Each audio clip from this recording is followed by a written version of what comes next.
நீங்கள் மானிட்டைசேஷன்லாம் அப்ளை பண்ணதுக்கப்புறமா suspended due to related channel அப்படின்னு சொல்லிட்டு சில நேரத்தில் சஸ்பெண்ட் ஆகிறதுக்கு வாய்ப்பு இருக்குது. சேனல் மானிட்டைசேஷன் ரிஜெக்ட் ஆகிறதுக்கு ரீசன் என்ன அப்படின்னா உங்களுக்கு ஏற்கனவே ஒரு சேனல் அதே மெயில் ஐடியில் வச்சுருந்து ரன் பண்ணிக்கிட்டு இருக்கீங்கன்னா அந்த சேனல் ஏதோ ஒரு வயலேஷன் காரணத்துக்காக அது மானிட்டைசேஷன் ரிஜெக்ட் ஆகிருக்கலாம். நீங்கள் புது சேனல் ஆரம்பித்து ரன் பண்ணிக்கிட்டு இருக்கலாம்.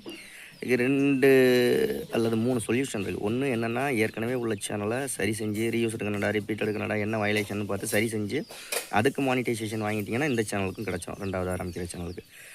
அப்படி இல்லை அப்படின்னா 2வது ஆப்ஷன் என்ன அப்படின்னா அந்த பழைய சேனல் சஸ்பெண்ட் ஆன சேனலில் பெர்மனண்ட் டெலிட் கொடுத்துட்டிங்கன்னா அந்த பழைய சேனல் வயலேஷன் உள்ள சேனல் பெர்மனண்ட்டாக டெலிட் ஆயிரும். இந்த புது சேனலுக்கு ரீஅப்ளை பண்ணி பார்க்கலாம். 2.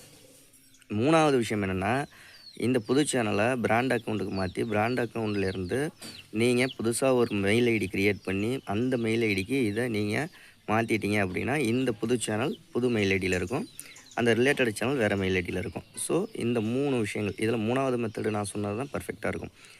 பிராண்ட் அக்கௌண்ட்டுக்கு மாற்றினீங்கன்னா ஒரு 7 நாள் ஆகும். 7 நாள் கழிச்சு பிராண்ட் அக்கௌண்ட் ஆயிரும். பிராண்ட் அக்கௌண்ட்லேருந்து இன்னொரு மெயில் ஐடிக்கு மாற்றுறதுக்கு ஒரே நாளையில் மாற்றிக்கலாம். ஓகேங்களா? ஸோ இதை ட்ரை பண்ணி பாருங்கள். யூடியூப் பற்றி நிறைய விஷயங்கள் தெரிஞ்சுக்கணும். நம்ம சேனல் சப்ஸ்கிரைப் பண்ணுங்கள். வீடியோ யூஸ்ஃபுல்லாக இருந்தால் லைக் பண்ணுங்கள். யூடியூப் ரிலேட்டடாக எந்த டவுட் இருந்துச்சுன்னா கமெண்ட் பண்ணுங்கள். அடுத்த வீடியோவில் சந்திக்கலாம்.